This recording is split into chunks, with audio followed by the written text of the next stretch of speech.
Um, Honestly, it was just another opportunity to play on Saturday. No matter what game it is, I try my hardest just to prepare as much as possible, no matter the opponent. So it was just another opportunity to play on Saturday with my guys and with my family. You threw the interception in the first half, and it seems like you regrouped and played really well. Is that what it's all about? Just how you finish? It's all about our mental toughness. It's all about playing one play at a time, and it's all about how you respond. You know, that was key. That was key about how you respond. No matter what play it is, successful, not a good play. It's all about that next play mentality. So I try to approach that as I play the game. And then that touchdown pass to Hale, you took a leg. How did you feel after that? That's football, you know. That's football. But you know, we scored on the play, so it's it's good that we had a success on that play, and that's all football right there. Was the wind knocked out of you? Is that what that was? Exactly what it is. He came. He was coming. Were you able to see that it was a touchdown? Because you came up and you were really pumped up. I didn't know. I heard the crowd. I looked at the ref a little bit. He put his hands up. I was like, okay, it's a touchdown. That's all. It was good. A lot more designed runs in this game plan. Is that your wheelhouse? You buying that? Is that good or? I think it was just a great call by Coach Reese. As we talk about the game plan, we just approach it as far as we're both on the same page. So each play that I called, that was called, no matter pass, run, I was just confident. No matter what play it was, I was confident that he was going to call whatever play that he saw was best for the team. And so I was just ready whatever play was called. Jalen, it's still early in the season, but how much of a positive step was this for this team? Oh, for sure. Number one I want to do is talk about the defense. Defense played their butts off. They played hard for us all 4 quarters, and we pick up on their energy. They play hard. They play tough. They have great energy on the sidelines, and then their confidence. So that I honestly say that our defense is doing a great job right now, and it's leaning towards the offense. And then all we want to do is just continue to go one game at a time. We're going to appreciate this win because Ole Miss is a great team that we just played against. So we're going to enjoy the win, but also acknowledge how well our defense played. The pass protection you got seemed a lot better in the second half than the first half. What were your thoughts about that? All about communication up front, and also on my end, just communicating with them on the sidelines, and then also trusting in them. Those guys work their tails off throughout the week, communicating with me what they see, and then like I said, we're a team. We're a team. We're a family. So. It's all about communication. That was key for our success today. Was it a communication thing on the snap, or was it snapped early, or what happened on that first and goal from the one? Those plays happen, and it was earlier in the game. The biggest thing we try to do just move on from that play, because we all make mistakes. No matter who you are, we all make mistakes, and the key thing is just learn from it and then grow from it as well. So that's all we try to do. No matter what play it is, just acknowledge what the play was, what happened on the play, and just communicate on the sideline. Jalen, it's been a roller coaster of emotions for you the past couple of weeks. How much do you think you've grown from that? I'll say this. I get my strength from my Lord and Savior. I honestly say that, and I surrender my throne to Him, and I know that I can lean on Him no matter the circumstance. So that's what I honestly say, that I put my trust in Him no matter what, and that's where I get my strength at. My favorite Bible verse is Philippians 4:13. I can do all things through Christ who strengthens me. And I can honestly say that, and I can always lean on my Lord and Savior through any situation, so I'm good. Normally, you got some blowouts when you wear crimson, right, at this point of the season, but everyone's kind of been a dogfight here. What's the good of that? That's good. Simply, football is fun. No matter what opponent it is, we got to enjoy it. Enjoy it as much as possible. It's going to be a roller coaster of emotions. It's going to be things that we can improve on. It's going to be things that we do well at. But at the end of the day, we got to enjoy the process. We got to. Like I said, we beat a great team in Ole Miss. We're going to enjoy that, and then we're going to move on to our next opponent. But no matter what the score is a win is a win. So we're going to enjoy that win and come together as one unit and one family to acknowledge the hard work that we put in throughout the week, because it's a long week of preparation, and it factored into our success today. Hey, what's going on, fam? How's it going? Good morning. What's going on to you? Kyle Henderson of BAMA Football on YouTube. I wanted to bring this statistic to you this morning, put it full screen, open up the call line in just a second. Look at that. That was flashes of murder ball. All right. It wasn't complete murder ball, but it was pretty damn close to it. Alabama beating Ole Miss 24-10. Let me know where you're coming from inside the comment box. And like and to subscribe as well. Sacks. 5 quarterbacks sacks last night. Those are the type of numbers that we needed to see from this defense. Quarterback pressures, 8. 8 quarterback pressures. And when we talk about this Alabama team, we wanted to see this defense take control, this defense come together. And I think when you look at the defense now collectively, you're starting to see that this team can win a lot of games. And I think that it's important to know that this defense is still finding themselves. But last night, what we saw from the defense, I think was an incredible sign of this team starting to come together. And if the defense is able to be the strong suit of this team while the offense continues to find its identity, and we're finding Alabama's identity right now on the offensive side. It's not perfect, but it's starting to come together. It's better than it was against South Florida. It's better than it was against Texas. And the defense has been the staple. So I think what we're finding out about this team is that this defense is really good. How good? Well, I think they're only going to get better because you look at the 2 offensive coordinators that they faced in the first 4 games of the season, Steve Sarkisian and Lane Kiffin. Look, when the game started, let me ask you this. It felt like Ole Miss was going to score, 28, 35 points. It just seemed like their fastball type offense was just ready to go. And then when Alabama's defense kind of settled in and forced some punts, it started, to change the tide, so to speak. Now, everybody was a little bit concerned, and rightfully so, when Jalen Milroe goes down and throws an interception. I think all of us were like, oh my God, here we go again. With that said, he didn't continue to force bad passes. I'm going to bring up some statistics before I take your calls because I wanted to highlight a couple of things that really stand out to me when you look to Jalen Milroe's passing grades, okay? So, Pro Football Focus, the grades are out, and these were some statistics that jumped off the board to me when I was looking at them actually last night. I was just kind of cruising over them. So deep passes that are 20-plus yards downfield. His grade is an insane 97.6. Like, that's crazy good. That's tops in the entire landscape of college football. 10 of 15 for 379 yards with 5 touchdowns and no interceptions. That's remarkable. But medium passes, those intermediate passes, he has a grade of 27.8, where he has 4 of 11, 1 touchdown and 2 interceptions, right? Short passes, those are out to the flats, screens, whatever, 22 of 27 with an interception as well. Those are some stats that stood out. Here is his actual, this is Jalen Milroe's passing tree. I put together kind of the graphic play art. I was playing around with it this morning. As you can see, to the outside left and to the outside right, deep passes, he's flawless. He's elite to the outside left in between the numbers. And you're talking 20 yards downfield. What's up, Steven? I see you in the comment box. Good morning to you. To the outside left, he's 3 of 4, 108 yards with 2 touchdowns, a passing rating of 156.3. That is perfect. Between the numbers, 20 yards downfield, 223 yards with 2 touchdowns, 149. That's nearly perfect. But when you get to that kind of that mid-range, and especially to the left, you see that's where his interceptions are, right? His 3 interceptions are all to the left, 20 yards under, and around 10 yards. So if you're starting to look at these, kind of the statistics and the grades from this, you're starting to take away a lot from Jalen Milroe. Let's look at the offensive stats overall. Someone said the other day that they didn't really like the stats. I think the stats are important to highlight because it gives us a picture of where the team is at, okay? And so let's go through the stats. We'll kind of go through them, and then I'll take your calls, okay, right here in the morning. Kyle Henderson at BAMA Football on YouTube. Hit the thumbs up, like, subscribe. Up to the top left, Jace McClellan, 52 rushes this season.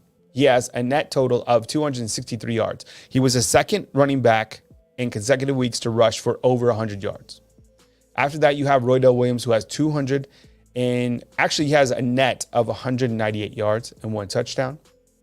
Jalen Milroe then has a net of 120. So right now you have 3 players from Alabama that have rushed for over 100 yards. Let's say 2 for over 200 because Roydell Williams is 2 yards shy of that. You're starting to see that power run game take effect. And I liked how they were able to use Jalen Milroe a couple times and just power runs from the quarterback. Hey, look, kid is built to do it. Do it.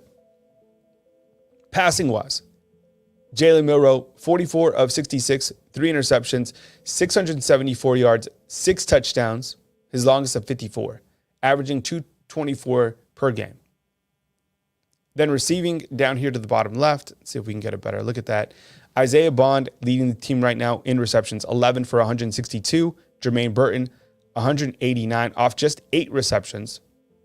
Kobe Prentice, I'm not sure where he was last game. 8 receptions for 88 yards. Roydell Williams, 6 for 24.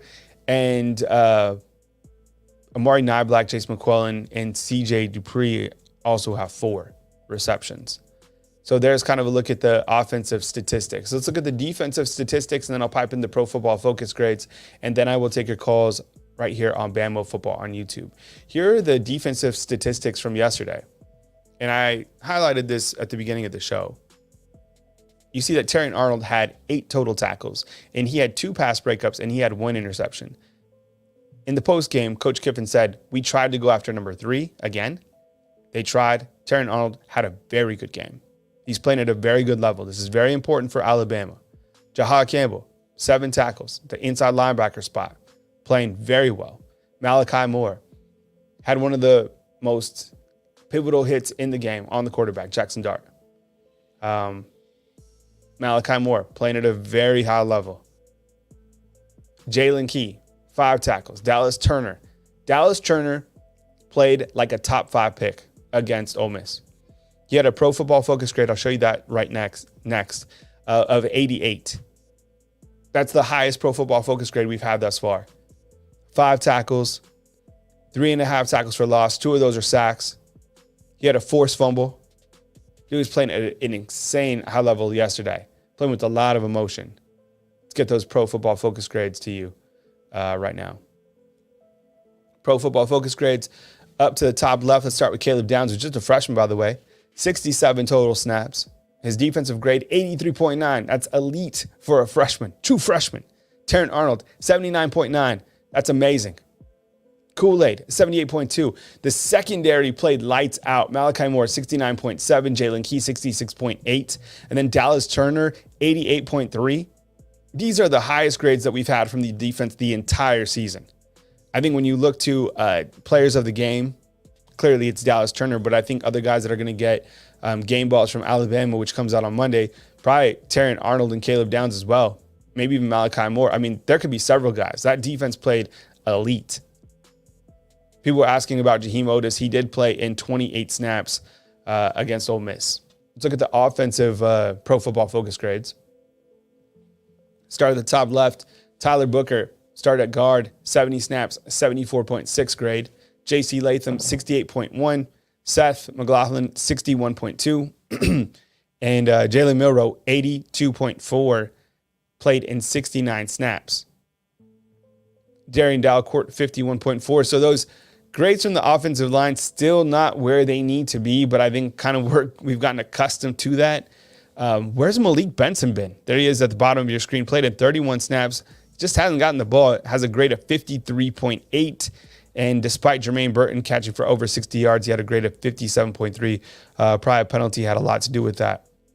Okay, I'm going to open up the phone lines. I want to get your take on this Alabama team after they beat Ole Miss. And the reason I ask, for your guys' early feedback this morning is, do you feel that this win has put this team on the right trajectory?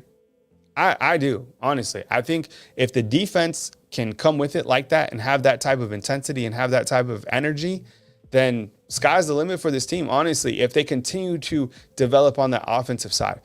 The games might not be as pretty as they've been the past, I don't know, like maybe not last year, but all those years before.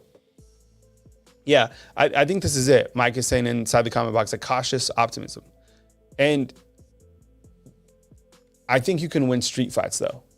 And look, you just win the game. And I've said this many times. Coach Saban said this during the fall. He said that he doesn't care about stats. He cares about winning. And I think that was a major clue to how this team is going to win games.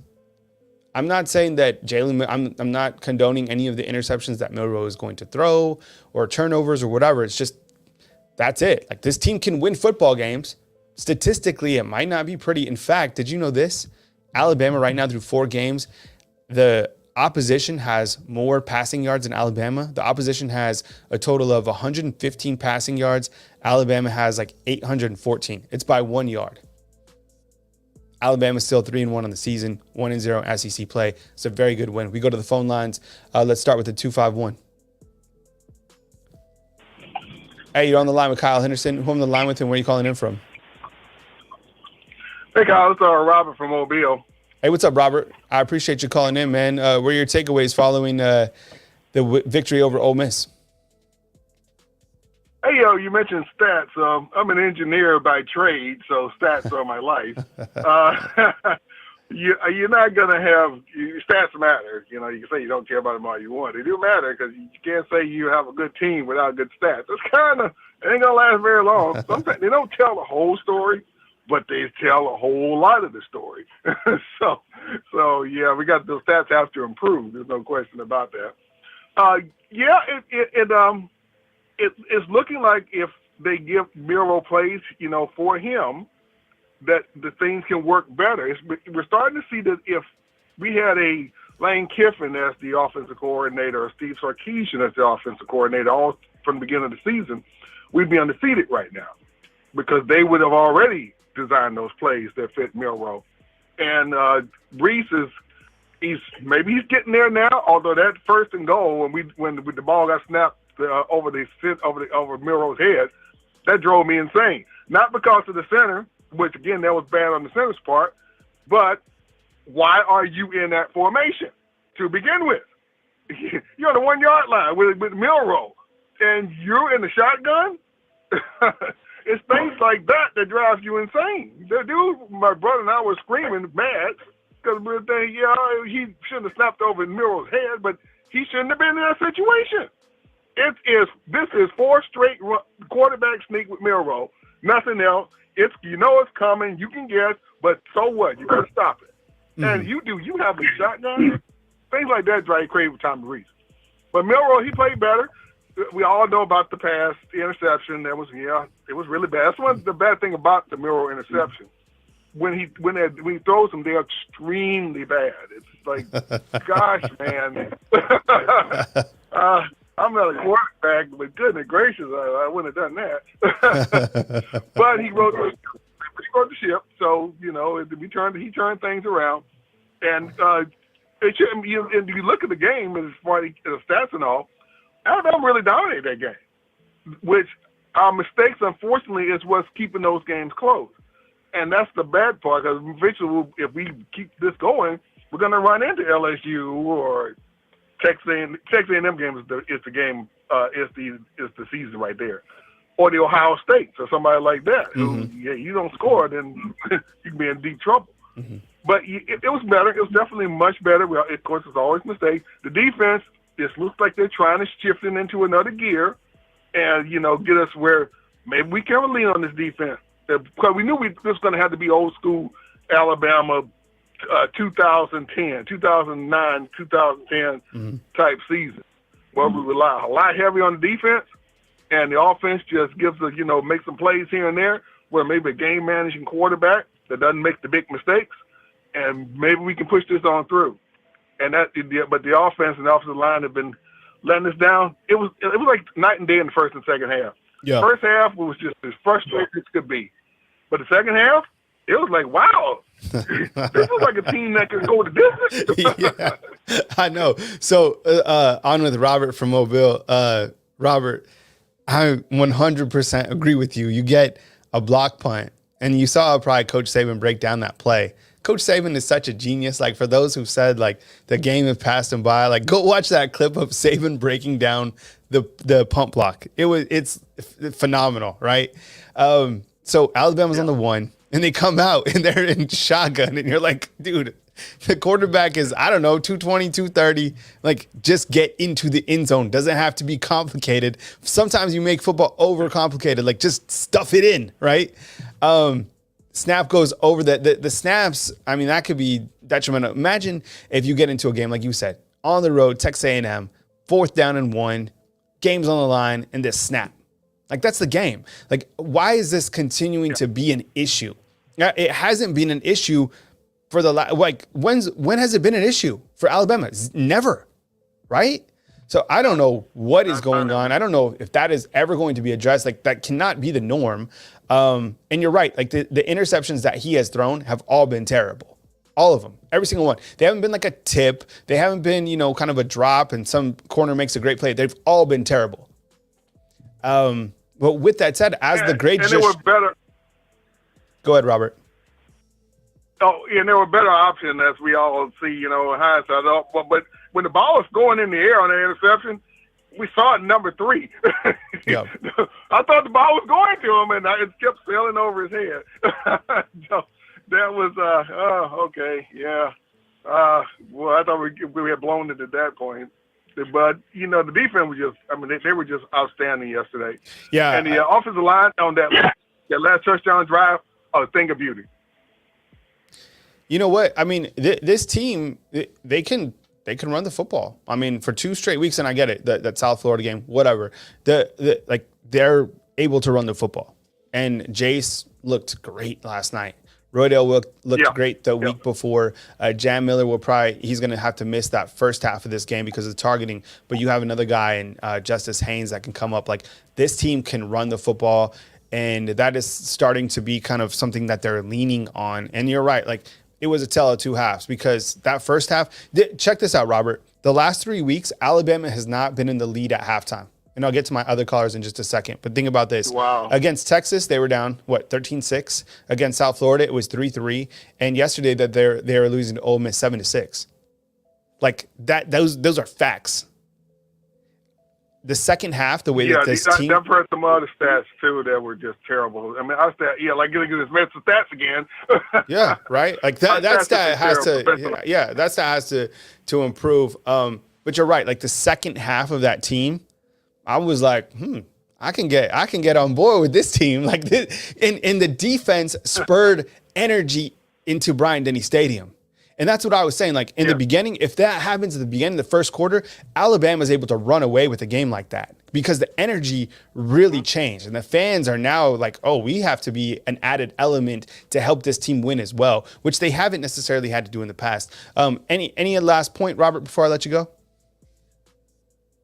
No, you're absolutely right about we got to be more involved. I mean, this is a rebuilding year. We should have come in with the season, which a lot of us did. That's why you saw all this doubt in the team in the off season. And the team, sensing that we doubted them because we knew what all stuff we were losing. We knew who we were losing in Bryce Young and a bunch of other players. And we say, how can this be anything but a rebuilding season? As if how bad it's going to be. That we were coming in thinking. And maybe at that first game, we did like the old Auburn fans do. We beat up on the Patsy. Auburn beats up on the Patsy, and they feel good about themselves. Alabama, unfortunately, we did the same thing. We start feeling good about ourselves and beat up on the Patsy. But, I do see signs that Miro can improve enough to maybe even be, with the right team, a championship quarterback. Now, the thing is, all the things that we say is designed it around him, let him run more and all that. That's great for us in college. We could even win a championship with that. But that doesn't get him to the NFL as a quarterback. So it's what do you want? As what kind of career do you want here, Miro? You want to be go NFL as a quarterback? Then you're going to have to learn those defenses and be able to sit in that pocket and read them from it if you want to be an NFL quarterback. Now, if you can't do that and we just want to win, then we give you the kind of plays that Gus Malzahn used to give his quarterback. And I'm in the NFL, but he won some games. So there you go. All right, man. Well, I appreciate you calling in, Robert. Thanks for leading out the show. It's later. All right, it's Robert from Mobile. We got a 419 and a 615. Get to you guys in just a second. My name is Kyle Henderson of BAMA Football on YouTube. Hit the thumbs up, like, subscribe. Today we're talking what we learned following Alabama's 24-10 victory over Ole Miss. I assume that the AP poll will be dropping here within the next 30 minutes. If you guys see that, will you guys post Alabama's new ranking inside the comment box? Did you guys watch the Notre Dame and Ohio State game? Did you see Ryan Day calling out Lou Holtz after the game and saying that the world is against Ohio? Did you see the Washington State coach going after Lee Corso? Yeah, it was these like mid 40-year-olds were going after the guys who are 85 and 86 years old last night. I was like, because Ryan Day, after they won that game, and I get it, it was a highly contested game in South Bend. Ohio State wins on the last play of the game. And then he comes out and he's like, where's Lou Holtz at? Where's Lou Holtz at? And I was like, Lou Holtz is probably asleep. It was late. And Lee Corso was getting some smoke too, so by Washington State. Anyways, I thought there'd be more points in that game. Ohio State's able to win.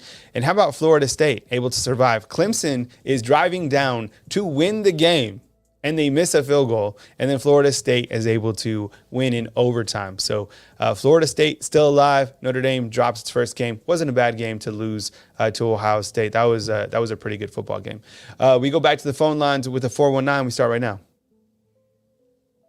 Hey, what's going on? You're on the line with Kyle Henderson. Who am I on the line with, and where are you calling in from? What's up, Kyle? Roll Tide. This is Deshaun from Ohio. What's up, Deshaun? I appreciate it, man. Thanks for calling in. Welcome to the show. Take it away.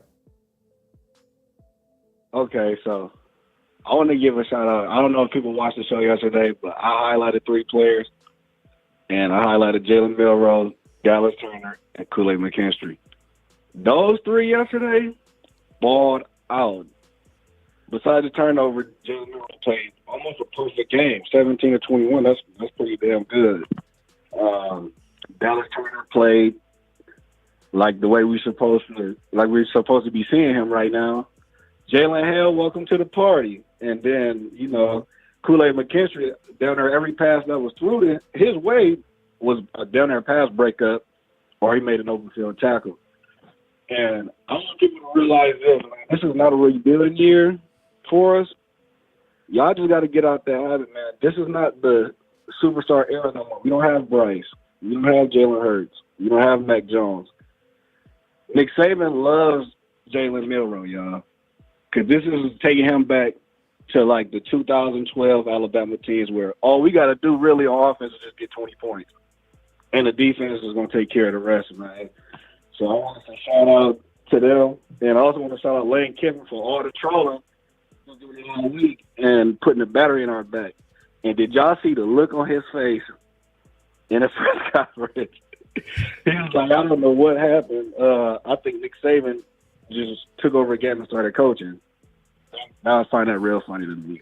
Yeah, that was so what Deshaun is talking about. So in Lane Kiffin's post game, because going into this game, Kiffin was tweeting the entire way, and he was also saying that T-Rob had taken over the play calling duties for Kevin Still, right? So after the game, a reporter asked Lane Kiffin, they were like, who did you think was calling the defense yesterday?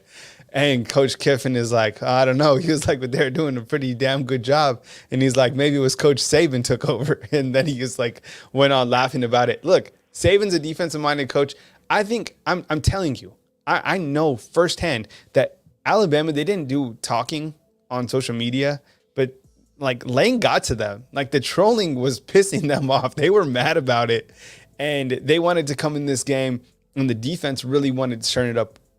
And I think they did just that. I mean, the play, like you said, the play of Dallas Turner and Kool-Aid, very high levels. Same thing with Terran Arnold. Thought he did a great job. Caleb Downs, that guy's just a freshman, and he's playing through the roof. Tim Smith played angry. These guys got to the quarterback. 8 quarterback pressures and 5 sacks. That is the defense that we are looking for. And this defense continues to play well. I looked to that game against Texas. There was 3 touchdowns in the fourth quarter. You take away those touchdowns, this team's 4-0 and probably ranked number 3 in the country, number 2. So it's a work in progress, and this team can win. And that was a great win against Ole Miss. Coach Kiffin, and like Robert was saying earlier, on with Deshaun from Ohio right now, credit to Kiffin because that guy's an offensive mastermind. Some of the plays that he would draw up and the guys that would be like wide open, you're like, where the hell did this guy come from? Did he literally like come off the sideline? Like, that's how open he is. I mean, he's got a great offensive mind, but Alabama went man, and they did a great job yesterday. I mean, just hats off to the defense. What else you got, Deshaun? Oh, yeah, and another thing, I like how Jalen Milroe's press conference, because he said he goes into the game with that next play mentality. That's the guy we need, y'all. No matter what happens, still perform, man. Don't let that interception make you feel down on yourself and you need to play it back. After he threw that interception, we saw a totally different quarterback after that. We saw somebody who was determined to get us out that game. And that's what we need to see from him. Yes, again, shout out to Jalen Milroe, 17 of 21. And that's all I got, really, Kyle. I'm just happy with the performance.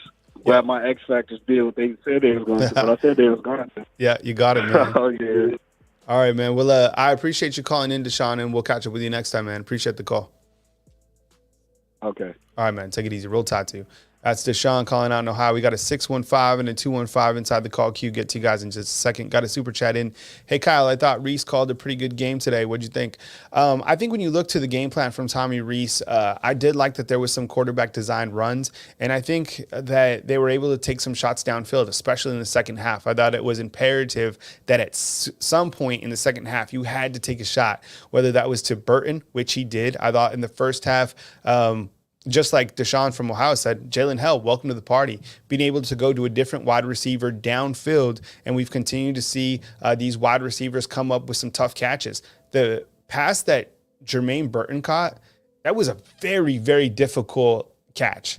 And I think there's a photo that I have that kind of demonstrates that just a little bit, because the angle that the ball came in, it was completely over his head. And you can see through this photo right here what I'm talking about. Look at how he caught this football, and look at where even the defensive back was unable to see where the ball was, and the ball had came in. And look at that catch that Burton's able to have. Burton's playing at a very high level, and you're right, Adam, that he is playing at a high level, and he did make a hell of a catch. That was amazing. So hats off to Jermaine Burton. I mean, he's not getting a ton of passes thrown his way, just considering this is the type of offense we're in, but he's playing at a very high level, and I think his NFL stock is certainly climbing.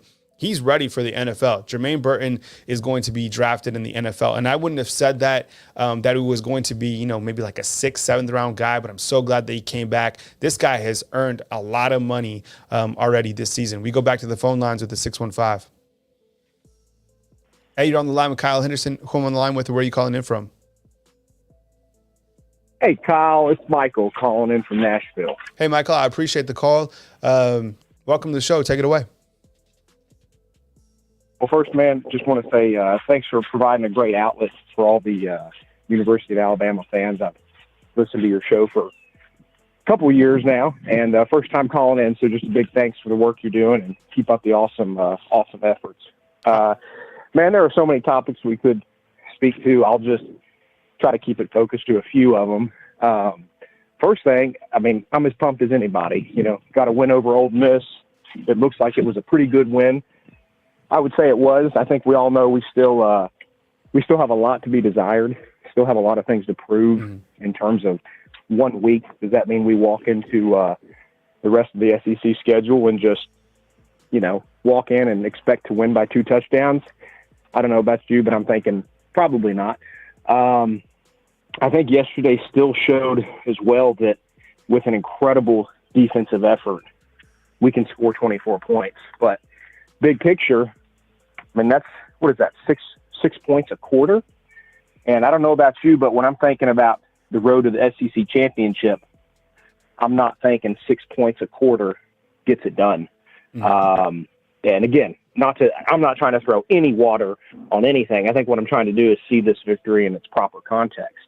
Beyond that, I'd love to see Jalen really sit in and learn to be able to get the ball to the talent around him. I think it's abundantly clear that there is a ton of talent. It's just a matter of, can he run this offense and get the ball to them?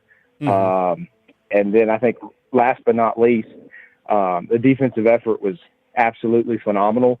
I'd love to see them come out and even against teams like LSU and Georgia and Tennessee, hold them to 20, 21 points. The question is, do we have enough confidence in our offense that they will put up? I mean, I can't remember until, we have 3 field goals yesterday.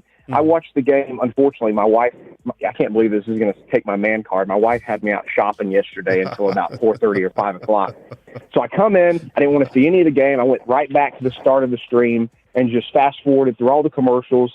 And as she was listening to my commentary, she was like, why are you so down all the time? And I realized when you fast forward it, how many negative comments there were to make when you watch the game in a little faster stream, because even I was like, good night, fumbles, or not fumbles, bad snaps, penalties on touchdown plays, missed tackles in the backfield that still get sprung. I mean, the defense played phenomenally yesterday, but I'm trying to measure my excitement. But I don't know. Give me your thoughts on that. And then again, just a big thanks for all the efforts you've been making. And just give me what you think on everything I just said. Look, number one, happy wife, happy life. So I get that. But with that said, man, Amen, Kyle. Amen. I assume you've been married for quite some time. So, there's nothing wrong with saying your stomach hurts a little bit, or, you might be coming down with something. So you gotta always be one step ahead, especially with the college football slate like Tell that. it like it is, Kyle.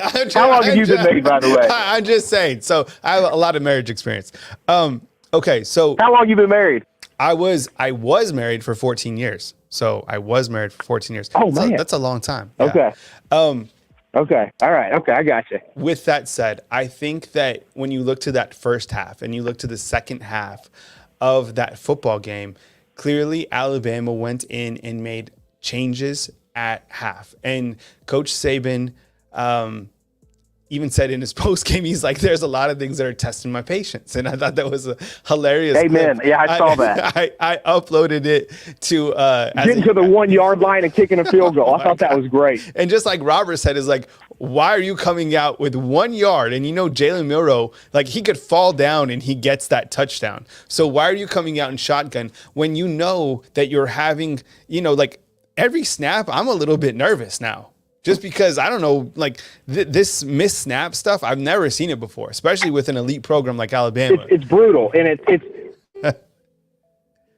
I don't know what happened to Michael, but top of all the other things we're already fighting against. And it's, again, I don't mean to be tough on Kyle Reese. He's 30 years old. Tommy he did Reese. coach at Notre Dame. Yeah. What did I call him? I don't know what I you called him. You called him Kyle. He did coach. Kyle Reese. Okay. Was that the guy from Terminator? Oh, man, we lost it now, Kyle. We lost it now. But, hey, Kyle Henderson, that's what it was. I mean, he was at Notre Dame. This should not be unfamiliar territory. I tell you what, we got so much talent. Cater to what Milroe's strengths are. And I don't know, I mean, I guess you got to give Kyle Reese time. But then on the other hand, his time was when he was at Notre Dame. I mean, it's not like he's some grad assistant who all of a sudden got promoted and this is the first time he's had the keys to the. I mean, Notre Dame doesn't recruit crap. All right. We got disconnected. Just give me 1 second. I'll be right back. This has happened a couple times. Give me 2 seconds.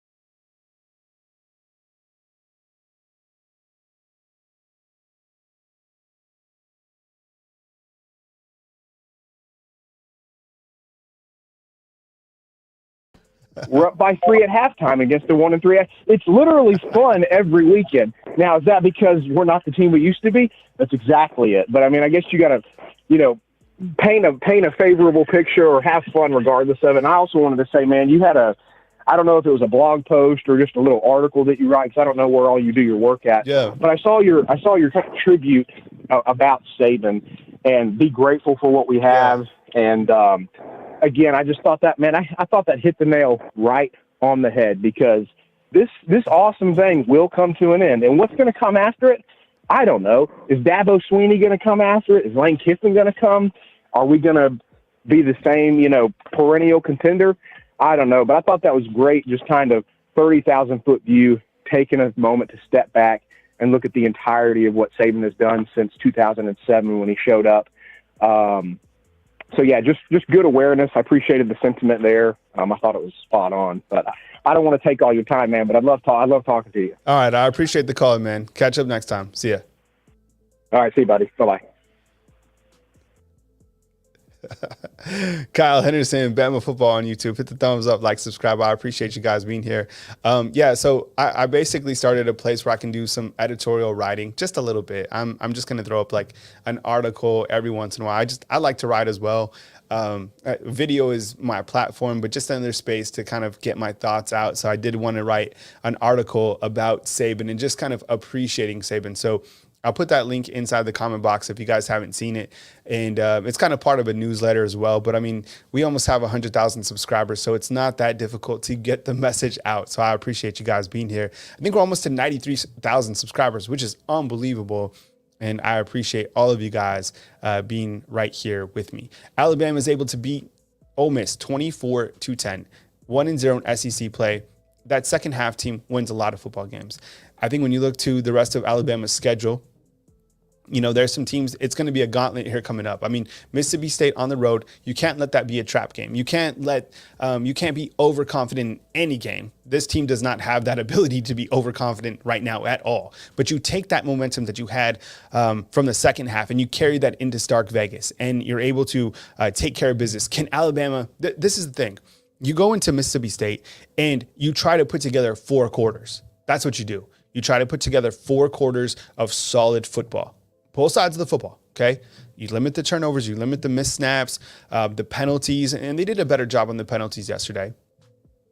Special teams has been a key component. That's probably been the most consistent thing for this team this entire season, right? I saw someone on social media was like, the one constant or the most consistent thing in my life right now is the play of Will Reichard. Playing at a very high level. He's 7-7, and it feels like every single time that he goes up to knock down a field goal, he's money. I mean, remember like the days, like even like 3-4 years ago before Riker got here, every time a field goal kicker went up for Alabama, it was almost like snapping the football is nowadays, right? Like you snap out a shotgun and you're kind of like on edge. Well, that's how it was, but when Alabama was kicking field goals, right? It was pretty dicey. Like you would get there and you'd be like, oh, I don't know, coach, you should probably go for it on 4th down. Now you're just like, oh, Riker's out there. I'm going to text on my phone or something like that, right? We go back to the phone lines and we get 251. Hey, thanks for being patient. You're on the line with Kyle Henderson. Who am I on the line with and where are you calling in from? Hi, this is Rusty from Gulf Shores. Rusty, I appreciate you calling in, man. Welcome to the show. Take it away. Hey, man, so this is the few observations I have, right? So, love Coach Saban. He's always big on consistency of performance, right? We're getting that tons from our defense and our special teams, right? I think the issue with the offense, this is just one of my observations, right? I think one of the issues with the offense is I think that, we need more consistency at the offensive line, of course.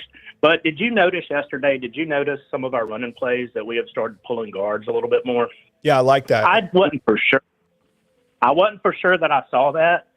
So I went back and I kind of rewatched it again and I compared it to game film from like the last couple of games or whatever.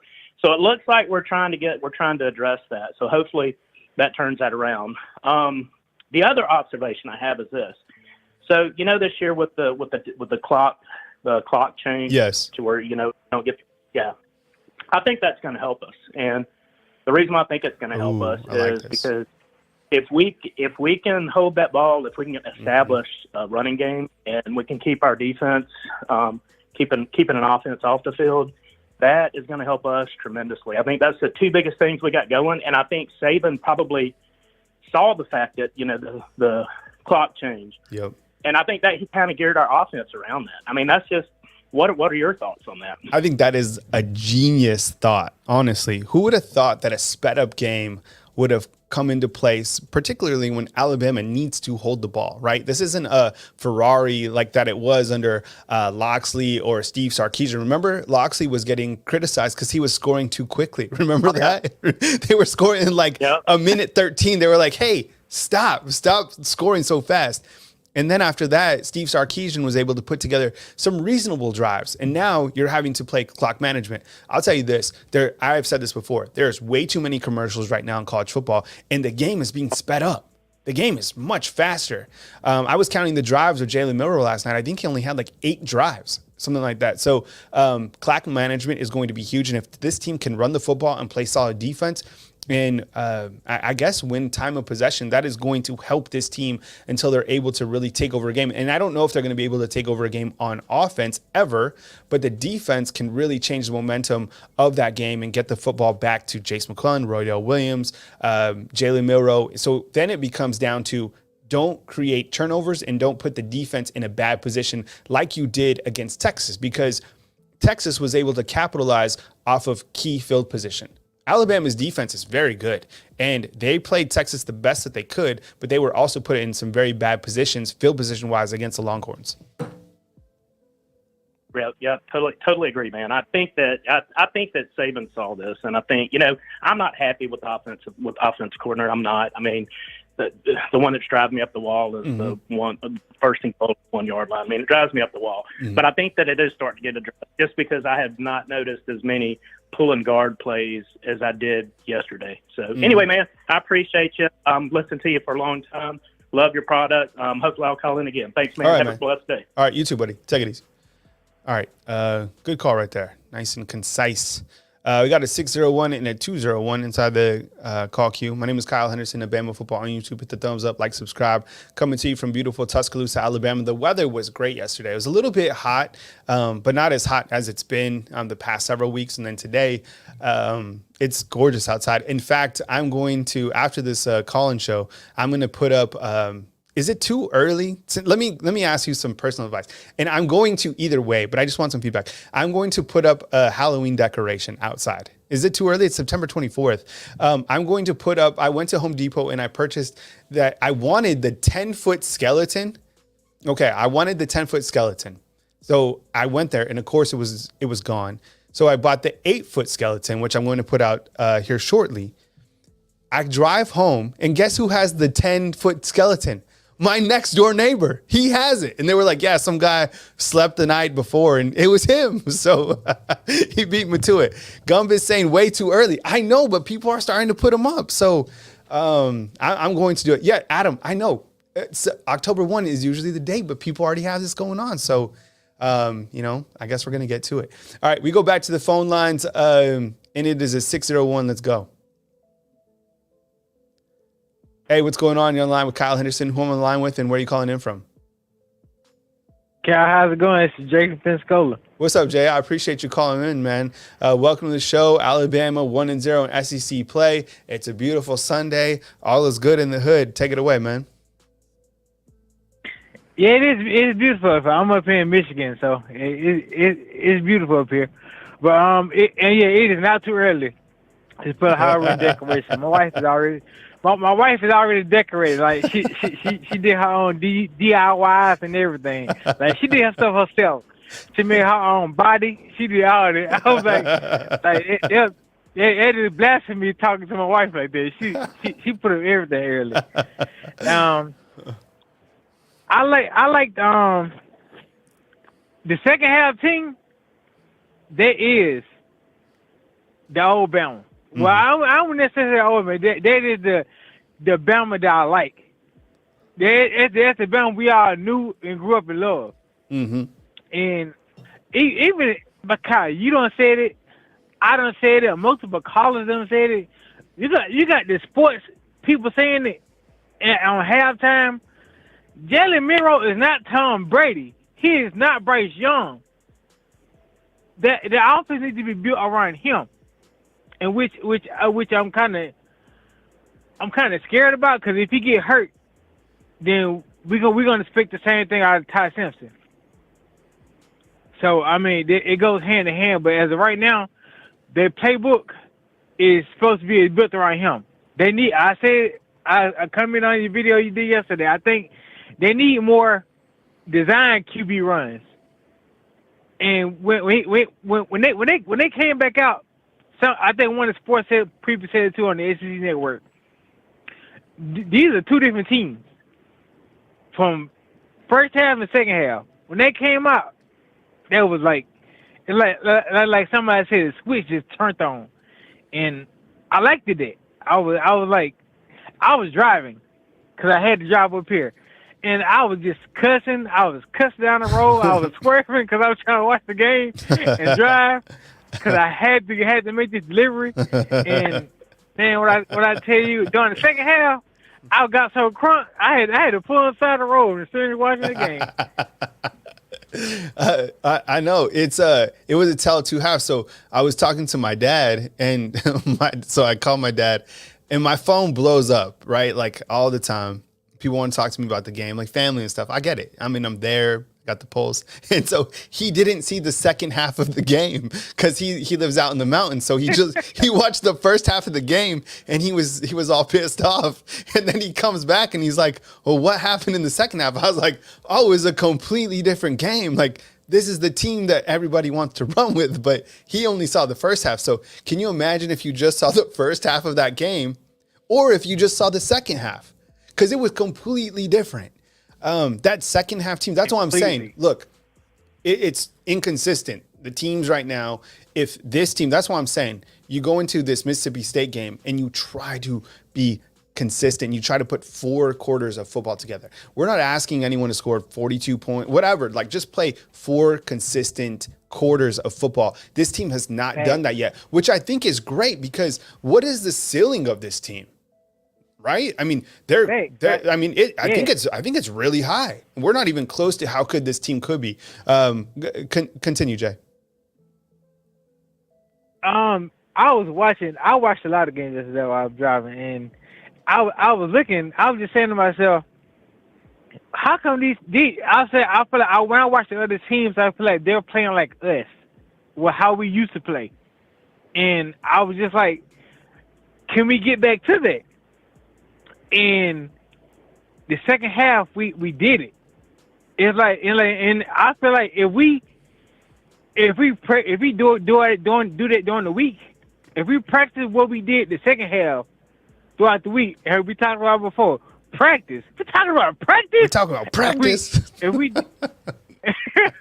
not the game I go out there and die for. We talking about practice. Allen Iverson, love it. If we can do that during practice, and practice how we played, specifically how we played. I know every team's different, but we can have the same mindset and mentality. I feel like the ceiling is high for us. Like we don't even have the ceiling at this point. If like they said, if this team plays like this the rest of the season, we going all the way. Now I did watch that LSU and Arkansas game. Oh yeah, okay. Give me some feedback on that. What is LSU up to? Man, when I tell you, Kyle, our defense is gonna have to stay with it. When I tell you, Arkansas came up with I want to say a long drive. I was thinking like 12 plays, 13 plays. It took a lot of time off the clock. When LSU got that ball, the first quarter, the first half, LSU wasn't doing nothing. But the second half, when LSU got the ball, they scored in 1 minute. Towards the end of the second half, they had 38 seconds on the clock. They scored a touchdown in 38 seconds. Like this is gonna be a crucial time for us. I thought Arkansas was gonna do it. I'm not gonna lie to you. I didn't believe in Arkansas, but what Arkansas showed last night, if there was more time on the clock, Arkansas would have won that game. And I was looking at that, I was like, LSU doesn't look too invincible after all. So I feel like if we watch that film, we could take a lot of things away from it. And I just said we need to continue to attack. If we can do what Arkansas did, take time off the clock, but our defense has to get to stop. And how fast they scored the touchdown, it's gonna be hard to do. Cause he uses legs, and we struggle with mobile quarterbacks. But we have one as well. Like there was. I was looking at their schedule too. I I don't know if Ole Miss is gonna give him a challenge or not. But Yeah.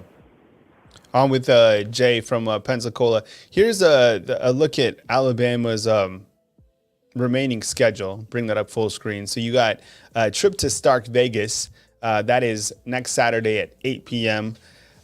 So have your energy drinks or Monsters or coffee, whatever you have to do for that kick on ESPN. I don't even know what Alabama would be favored by in that game. I would assume maybe like 7.5. Is that too much? 9.5? Then you have a trip to College Station, back-to-back road games in the SEC to take on the Aggies. And it's going to be challenging. The last time that Alabama was in College Station, it was Jimbo Fisher who was able to beat Nick Saban. Last season, it was Jalen Milroe who was able to beat Jimbo Fisher, right, when Bryce Young was down. Right. Then you have Arkansas. Arkansas comes to Tuscaloosa for homecoming, and guess who played in that game? Well, it was Jalen Milroe as well when Bryce Young goes down in that game. That's going to be challenging. KJ Jefferson is a very talented quarterback, and as you guys know, I'm a huge fan of Sam Pittman. And then you have Tennessee. Now, the good thing about Tennessee coming is the game is in Tuscaloosa, Alabama. Alabama should have a little redemption on their mind for the third weekend of October. Then you have an open week, which I think comes at an amazing time because you have times to prep for LSU, and you have time to get a little bit healthy before that game, because these next 4 games are going to be physical. They're going to be challenging. They're going to be everything they're going to be tight. All of these games are going to be tight. So having an extra week to prep for LSU is perfect. Then you have Kentucky, and then you have Chattanooga, and then you have Auburn. So there's kind of a look at the schedule, for the next several weeks for Alabama. But I love where that open week is on the schedule. Jay, make one more point, man, before we move forward. I just 2 more things. Georgia, Kentucky, and Missouri are the only 2 undefeated teams left in the SEC. I didn't know that until yesterday. But I feel like Mississippi State is going to be a great test and a great mental test for Jalen Milroe as far as the overall game. Because the 12th man in Texas A&M is no joke. Yeah. It is a tough environment to be in. So we can get mentally tough before we get there. Well, Mississippi State gonna be like I said, gonna be the Cowbells or no joke as well. But the 12th man and they're gonna be aiming for us. Like I don't care what game they lost. Like everybody gets our best. I mean we get everybody else's best. So I just feel like we need to mentally prepare for the Texas A&M game, and because it's gonna be a loud environment. But Kyle, thank you for taking my call. I know you're gonna be back on later, and I'll be back in the chat line. And I appreciate you, man. I only watched 3 college football shows: yours, Josh Pate, and Stephen A&M. So appreciate the support, man. You're my number 1, man. Yeah, you're my number 1 too, Jay, man. I'll catch up with you soon, man. Late. Roll Tide. I also have to say what's up to my boy Toby. Toby hasn't texted me this morning. Toby, I don't know if you're sleeping. I'm gonna send me a photo of Toby and I from yesterday. So Toby is here we go. Toby is a lifelong fan from Leeds, Alabama. He watches the show all the time. You want to know something about Toby? Toby is the one who broke. I'm sorry, I'm bad at multitasking. Okay, so Toby is a lifelong football fan, Alabama fan, right? And we got to know Toby throughout this season. He's right in front of the media press box every time I go up to watch a game at Bryant-Denny Stadium. So we became buddies, and we've exchanged contact information, and it's kind of been like a new tradition that I take a photo with Toby every single time. So Toby is like on the ball, and Toby, I'm getting on an airplane to go to Tampa, and I literally just got into my seat. I had a middle seat, and I'm sitting there, and Toby texts me, and he's like, hold on, I have to screenshot this. Toby's like, crazy that Tyler Buckner's starting for Alabama. And I'm like, what? So it was Toby who broke the news that Tyler Buckner's starting to me. And I was like, where'd you get that from, Toby? And he's like, Chris Lowe, ESPN. So here's a little shout out to my buddy Toby. I don't know, Toby, if you're still sleeping or whatever, but time to wake up. Time to talk Alabama football. This is my buddy Toby. If you guys could give Toby Roll Tide in the comment box, I'd appreciate that. Toby is, part of the family right here on Bama Football on YouTube. We go back to the phone lines, and we got a 201, a 337, and an 866, and we will go with the 201. We'll start right now. Hey, thanks for being patient. You're on the line with Kyle Henderson. Who I'm on the line with, and where are you calling in from? Hey, Kyle, it's Adam calling from Georgia. How are you? Hey, what's up, Adam? I appreciate the support. And, there's plenty to dive into. So welcome to the show, man. Take it away. Absolutely. A great show. I just had one brief comment. A lot of people have said, Saban looks like he's tired and not as motivated as a coach.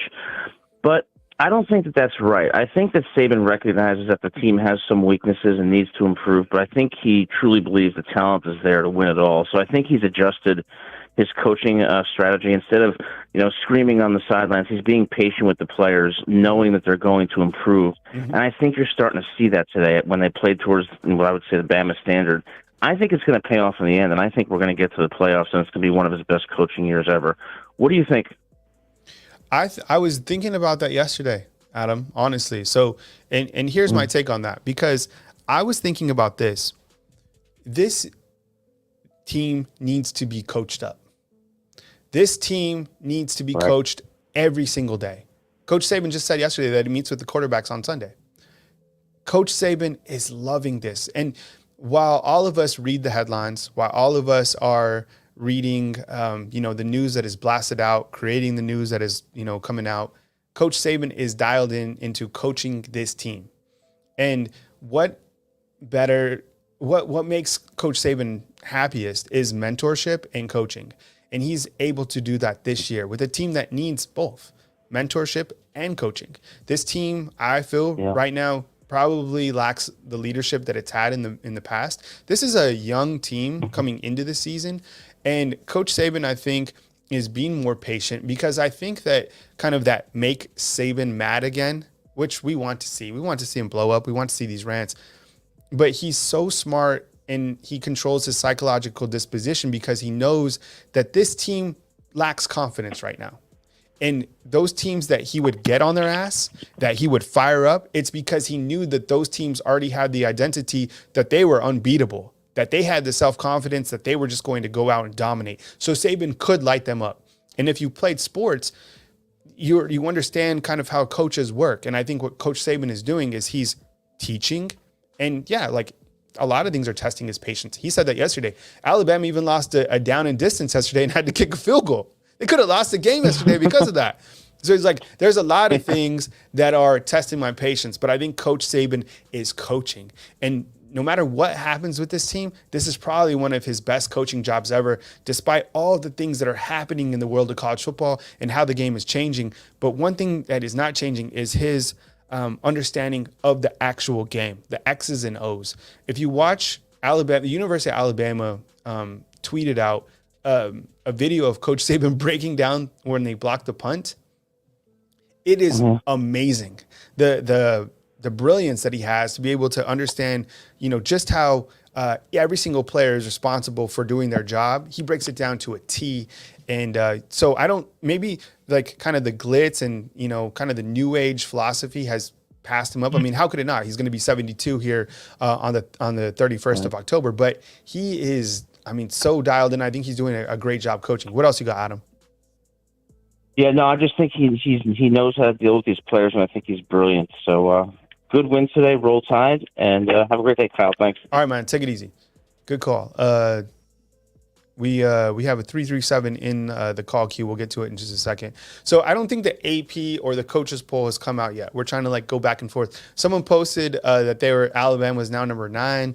I can't confirm that. I'm doing the show. So if you guys see the actual AP or coaches poll, jump in and be like, I just saw it, and then we'll highlight that on the screen. Giovanni, I appreciate the super chat. He wants to see Saban break a headset. Yeah, I think everybody wants to see, Coach Saban get fired up again, and he probably will when that is ready. But right now, I think he's still doing like his coaching and kind of just like mentoring this team as they certainly need it. We go back to the phone lines with 337. Hey, what's going on? You're on the line with Kyle Henderson. Who am I on the line with, and where are you calling in from? David from Louisiana. Hey, David, what's up, man? Take it away. I appreciate you joining me this morning. Alabama now 1-0 in SEC play. Your show. Well, yesterday, it's been about 18 years since I've drank any alcohol, and in that first quarter, I thought about going up to the store and buying a fifth of tequila or something, and it's been one of them stressful years. I mean, I've never seen Alabama really lose since 2007 struggle like they have, especially early in the year. But yesterday, I was very excited about how Terry and Arnold played yesterday with the interception and everything. One thing that got me was whenever the Alabama blocked the punt and recovered, on the 1 yard line. Why in the world would we go in shotgun when you had enough weight, the biggest offensive line in the entire country that could have pushed you in with a quarterback sneak? If you don't feel comfortable, put Jaheim Hodis right there in front to make a lane. Why can't we go back to them old days, like when we had Terrence Trent Cody and them that would line up in the backfield and truck a lane, just run the ball straight on in. I was very proud of the way that Milroe played yesterday. Yeah, he made a few mistakes. The offensive line played better in the second half. I believe that after Nick Saban's little interview at halftime, he ran in and kicked the door wide open and told the offensive line he was going to bench everybody if they didn't start blocking. That's what I believe. That's why they came out and played a lot stronger in the second half. Things have got to change, quickly, because we're fixing to get into everybody's been talking about the gauntlet of tough play. Mississippi State, we can't sleep on them. Them cowbells are going to be loud. It's going to be noisy and annoying. But we have the talent, but when is the talent going to wake up and open their eyes and actually step up and play, consistently? We have got to get consistent. If we don't, it's going to be a long, long year, especially when we get into Texas A&M, Tennessee, that team from down there in South Louisiana, that one with a little tiger that's in a cage, and Peter should be over there protesting. I'm just joking about that. But anyway, something's got to happen, because last night when I don't watch LSU really at all. I usually watch them only whenever it's Alabama playing. But I was scrolling through and I seen how close the game was, and I was like, man, this is something else, man. I've got to finish watching this, and let's go Hogs. I was hoping they'd beat LSU. I'll pull for anybody that beats them. But as quickly as their offense was scoring last night, 3 plays down the field, touchdown, the third quarter, or it was the third or fourth quarter, 1 minute off the clock, they scored a touchdown. I'm not saying our defense can't stop them, but our front needs to put more pressure at times. Yeah, Turner had 2 sacks yesterday, and Braswell had 1.5, was in on 1.5. So we've got to do a little bit better on the front end of the defense. It seemed like when Lawson went out last night, that the other 2 linebackers, they wasn't giving the hand signals. They were just looking at each other in the eyes and nodding their head. And the defense, the linebacker play was a lot better. Mm-hmm. I hope Lawson gets back in. Let's give some praise to Robbie Oops. Those were some great catches yesterday from a tight end, some very athletic catches. Mm-hmm. Dupree did good on his blocking somewhat. He missed a couple blocks. The scheme's got to get a little bit more better for Milroe, you know, and the offensive line has got to block a whole lot better than what they are, especially down the road. And I'm not saying they won't gel, but what is the deal? It seems like, you know, these kids, I'm going to the University of Alabama, and just because I go to the University of Alabama, that means I'm going to the next level, and I'm going to be a first round or second round draft pick in the NFL just because I played at this iconic school. It don't work like that. If your performance on the field don't show it on tape, and these scouts are watching and they don't see your performance, they ain't going to draft you. We need to get these guys back into the Rolando McClain, you know, the old school way of football. You know, coaches got to do something and get Tommy Reese and Steele on the sidelines. I want to see an offensive coordinator and a defensive coordinator to sit in the huddle on the sideline and explain, this is what you did wrong. You didn't see this. You didn't see that. You whatever. We need that. I don't need him up in the press box or up in the booth or whatever calling plays, because it seems like it takes longer for the plays to get on the field.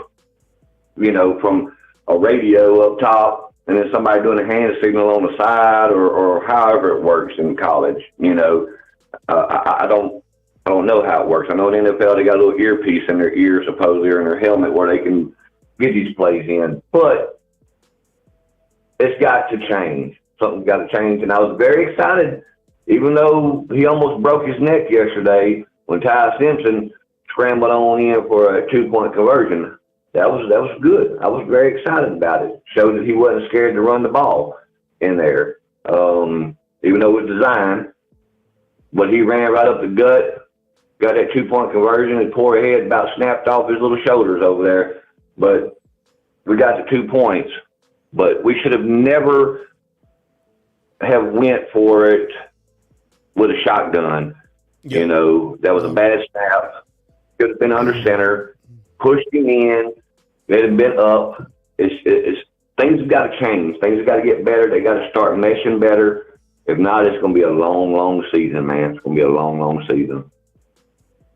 David, I appreciate the call, man. I'm going to move to my next caller, but do your thing and exit out the proper way. All right, brother. God bless everyone. God bless this great country. All right, man. Roll Tide to you, David. Thanks for calling. Stay safe behind enemy lines. Definitely. All right, man. That was David calling from Louisiana. Long-time caller. David's been calling in for like 4 years. Because I started this show, I think like 5 years ago. Last year I didn't do the show. I was working for On3 and I had like a different role, but now this is what I like to do. I like to content create. I like to take the calls and I like to be here. So back doing what I like to do. Kyle Henderson, Bama Football on YouTube. Hit the thumbs up, like, subscribe. Call line is open, 205-850-1994. Got 2 calls inside the call queue. We got a 973 and a 910, and we'll just move it right along to the 973. Let's do it. Hey, what's going on? You're on the line with Kyle Henderson. Who am I on the line with, and where are you calling in from? Kyle, Chris from New Jersey. Chris, what's up, man? Good to hear from you again. I appreciate you calling in. Welcome to the show. I said I would call you and apologize to you and Coach Sean and your after game show, but I can't do it, brother. And I'll tell you, listen, I hope I call you up every week that I'm wrong about Milroe all the way to the national championship. I just don't think he's the guy. And I'll tell you why I'm not going to bend the knee for you guys is because I listened to your pregame with you and Coach Sean and why he was so excited for the day. And I highly recommend anybody who hasn't listened to that, go back and listen to it because nothing that he was thinking transpired. We got on the 2-yard line. We got 3 points. We got inside the red zone. We threw we threw a pick. Listen, I'll say this: something that not enough people are talking about is the reason why we had such a great game is because Pete Golding is no longer our defensive coordinator. Did that not look like a meltdown of Alabama in the fourth quarter, like it happened to us over and over and over again? Wow, man. Yeah. Pete but I'll say this: Go ahead. I thought. Yeah, did you notice how the ball moved when Dalcourt was out of the game? The running game excelled when he was out of there. I don't know was he injured or what happened? When they pulled Dalcourt out in the fourth quarter. Yeah, Dalcourt, something happened to him. He got injured. He got, taken out there. And then, Alabama trying to take the sails out of the game. But, you put in TJ Ferguson, and I think the offense moves a little bit better with him, especially running the football. So that was kind of the update on Amen. Dalcourt. Yeah. And another thing that you and I talked about is I watched him specifically, the freshman. He had a much better game. And he is everybody be patient. He's going to be a star, and you just got to give him some more time. So listen, I'll be the first one to say, I'm so happy for the win. And, I thank Jalen Milroe for the win. I just don't see it long term. But, listen, like I said, I'll happily call you every week and admit that I was wrong. So, for a victory. So, all right. Well, I look forward to your call next Sunday after Mississippi State. Absolutely. All right, man. Keep up the great work and roll tide. Roll tide to you, man. See ya. All right, that was Chris calling out from New Jersey. We got a 910 and a 205 inside the call queue. Kyle Henderson of Bama Football on YouTube. Do I read these? Yes. Levi. Yes, I read the comments. And I appreciate you guys being here. I want to also thank Joe Kroons for becoming a member of our YouTube channel. How do you become a member? Basically, you can hit the join button. On desktop, it works better. So when you go to Bama Football on YouTube, the homepage, you'll see a subscribe button. Hit subscribe, that's free. And then you can become a fan funder. That's becoming, you get membership to use different perks inside the comment box. If you're out there, you can show how many perks you can use. There's a different type of emojis and stuff like that. We will go back to the phone lines in just a second. Chris, not happy about the quarterback play still. And I get it. There's going to be a lot of people who are just, they don't feel that this is going to be the guy to lead the team. But I'll tell you what, the team rallies behind Milroe.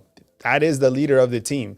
And I thought there was a couple takeaways because I even heard frustration from people in the press box that I was in there, get rid of the football, throw the football. I think he is scared to make mistakes, but at the same point, he didn't make mistakes. He didn't force more bad balls than he should. The pass, that was an interception. That was a bad decision. There was probably other times where maybe it could have been an interception and he just ate it. And that's probably the confidence that he has within the defense because that defense is playing at such a high level that gives you confidence.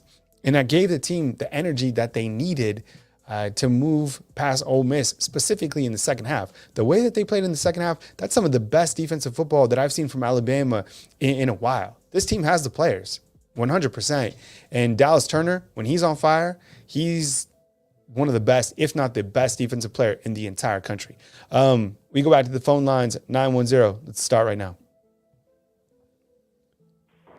Hey, what's going on? You're on the line with Kyle Henderson. How you doing, Kyle? Let's do this proper. You're on the line with Kyle Henderson. Who I'm on the line with and where are you calling in from? Yeah, this is Chris. I'm from Converse, Texas, or the Judson area over in Texas. Yeah, I remember we talked about it before, man. I appreciate it. We went from Chris in New Jersey to Chris in San Antonio, the Judson area. Yeah, man. It's weird. Sometimes, the next caller will also be Chris. I think one time we went triple mics in a row. So, all right, double up on Chris from Texas, man. Take it away. Welcome to the show. Yeah, man. I love this show, man. You do a terrific job every time you're on live. But My whole entire thing, I mean, that second half of Alabama, we're starting to pull it together,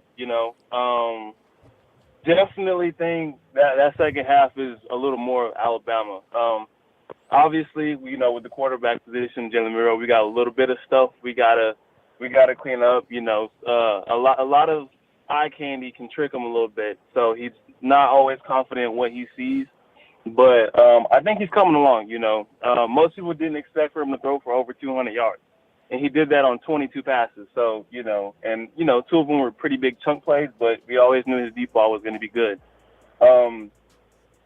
As far as running, I think that second half we did a whole lot better. Giving more than two running backs, the ball, because even Jam Miller got in the game a little bit. So it's good to see that running game starting to gel a little bit more. But my thoughts on that offensive line, one thing that I'm pretty sure I've seen it. I'm not sure. I got to go back and watch film, but I'm pretty sure they put Caden Parker at that right guard position a couple of times. And I think I like that a whole lot better than putting him at that left tackle position. I'm going to have to go back and double check on that, Chris, but I'm going to write that down. And on my rewatch, which will be later on today, I will make note of that. So thanks for bringing that to my attention. Did anyone else notice that? Was that notated on any other websites that cover the team? So you're saying Caden at the guard position? I'm pretty sure I seen 74 there. And I think it was when he pushed Jace McClellan into the the end zone. Okay. All right. I'm pretty sure that's when he was as well. All right. I'm writing that down. So I don't know if he pulled him. Maybe he pulled him. Yeah. Okay. I'm going to notate that. I appreciate that, man. That would be an important piece of news because as they continue to, shift around and try to figure out the best suited offensive line, something needs to continue to improve in that regard. And I don't know if he's I don't know. I just have to see how it kind of looked in there and get more of a sample size because, like I said on my last caller, I do like Terrence Ferguson at that guard position. And then I don't know if Darian might be the best guy to put at center because, look, this team is a bad snap away from losing a football game. Like, that's how critical this could be. Yeah. This a bad snap never needs to happen again. Period. Like usually, like that, a bad snap happens like maybe like twice, 3 times a year, maybe. How many bad snaps? Honestly, if we were to go out and honestly count the bad snaps this season through 4 games, are there more than 10 bad snaps? I'm going to say yes. Yeah. I mean, I've seen in every game we've seen at least one bad snap. Whether it's low, the Middle Tennessee game, Jalen Miro took it and scored. The Texas game, low snap, miscues on snaps. Yeah. I've never seen a center false start twice in a game. Yeah. An important game at that. Yeah. Snapping the ball over the over the quarterback's head and then first and goal, boom. I mean that was terrible because we ran 4 plays, negative 22 yards at first and 1 at the goal line. Mm-hmm. So that's got to change because we're gonna hit a point where we're playing either at Mississippi State, at Texas A&M, or even at Auburn. You see what I'm saying? Mm-hmm. So we're gonna hit one of those games where we're gonna have to be Chris on a drive to end the game, and we cannot have that happen. It's lack of focus, lack of detail at that point. You know what I'm saying? So that's where we have to improve. I don't know who is the offensive line coach, but his job is probably on the hot seat right now because we cannot continue to have this. Mm-hmm. I do think special teams, they were outstanding. On kickoff coverage, those hits, and especially that block punt by Ja'Cory Brooks. He's always been a good player in that area.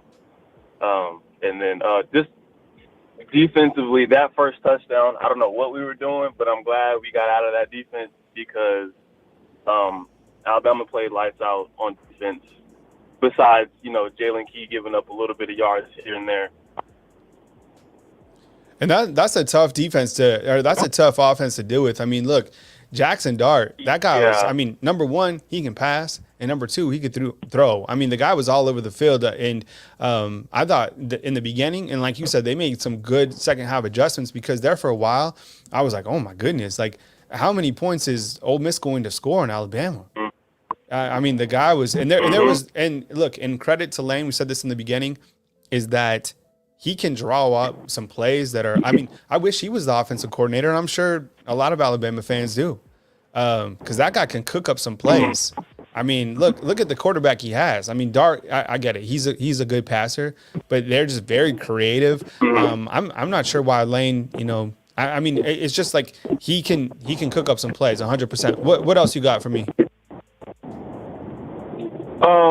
As far as the game goes, that just basically the second half looked more like Alabama. But I will say this: the intensity on that defense has picked up a lot compared to that second week against Texas. 100%. I think they're starting to communicate better.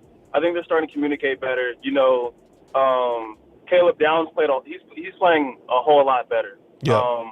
I mean, if it wasn't for what's his name on the other side, Terry and Arnold catching the interception, I think Caleb might have got it as well. So, he's playing a whole lot better. Yeah. I do like these younger guys, man. I think they'll be good. I think it's going to take time. And I think about the time we hit Texas A&M, if Alabama can get out of that Texas A&M game undefeated in that stretch, I think Alabama will be okay. Because then they'll be battle-tested away from home and not just at home against pretty good competition. So I do think Ole Miss is an okay team. I don't think they're a great team, but I think it's a good stepping stone to learn from, because going up against Mississippi State, those cowbells are going to be loud, so communication is going to be key. At Texas A&M, that 12th man is rocking, so communication is going to be key. So these two away games coming up against these disgusting Maroon teams are going to be pretty good for Alabama and their confidence. I appreciate the call in, Chris. Thank you for calling from Texas, man. I appreciate the feedback. You have really good context, man, so please call again. Oh, for sure. Anytime, man. Anytime. Keep doing your thing, and, hey, peace be with you. All right, man. Take it easy, buddy. All right, that was Chris calling in from Texas. He's actually calling in from the Judson area. If you know Converse Judson, they've always sent out elite high school football prospects. In my previous line of work, this is many years ago, like 12, 15 years ago, I used to go around the country to top high school football programs in the country as I worked for, you guys heard of the Elite 11? I used to work for the Elite 11, also the Nike football training camps. So my job was, and at the time I was going to school at New Mexico State, I would fly out from El Paso, Texas, because Las Cruces doesn't have an airport, and I would go to Tallahassee, Athens, different parts of the country, and we would have these Nike football training camps. And the time I went to Texas, I actually stopped in College Station, and then we kind of drove around the surrounding areas. So I went to all these elite high school football programs. But anyways, that was in a past line. That's why I know the Converse Judson. Just random fact. I appreciate you guys inside the comment box.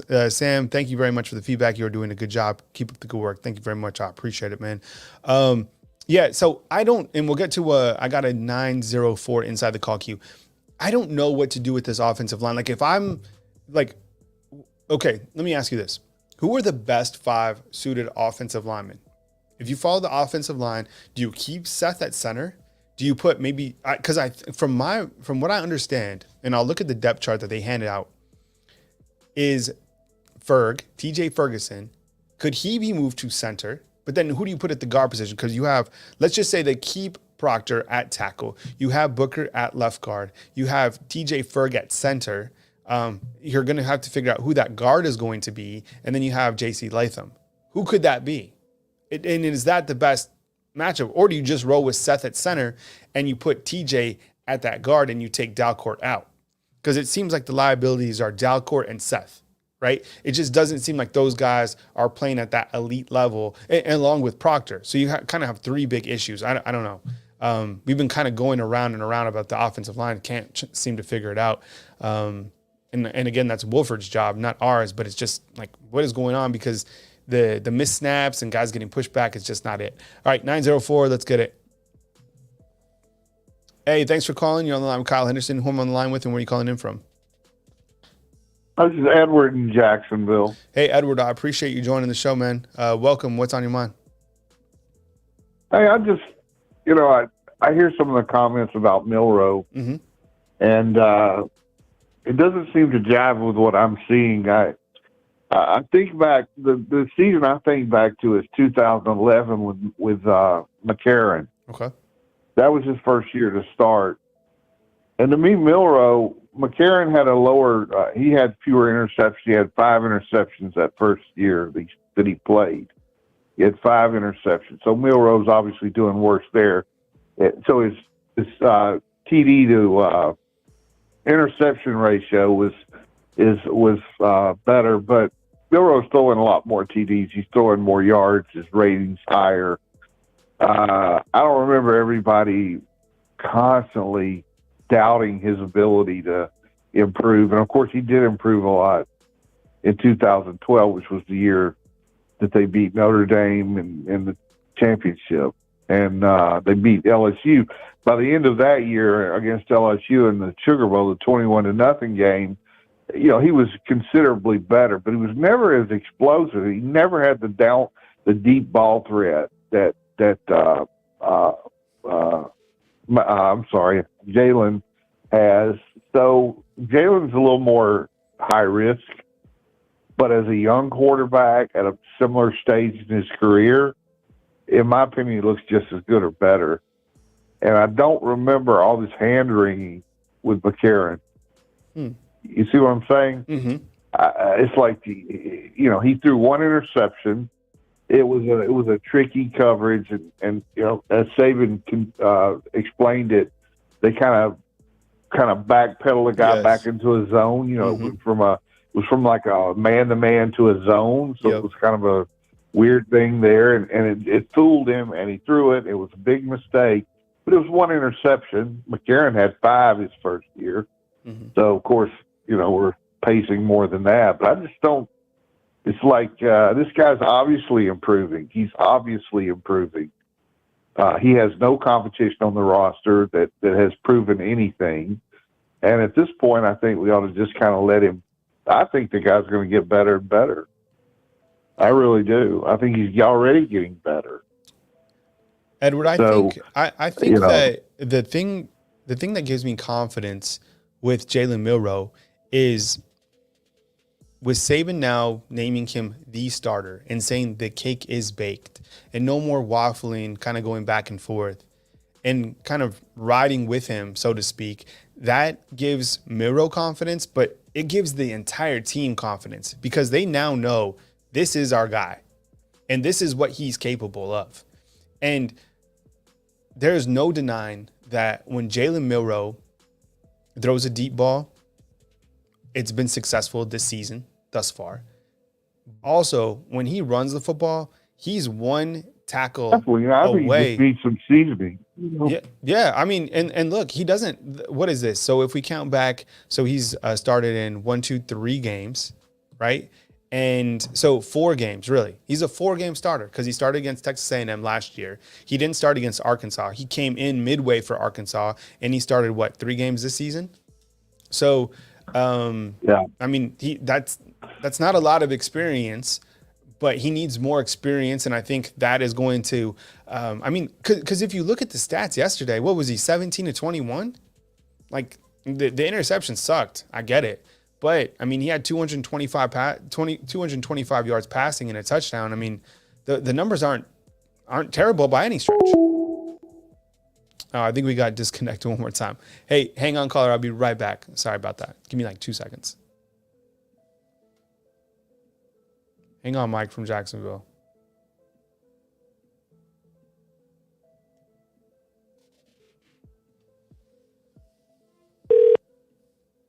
Thank you for calling.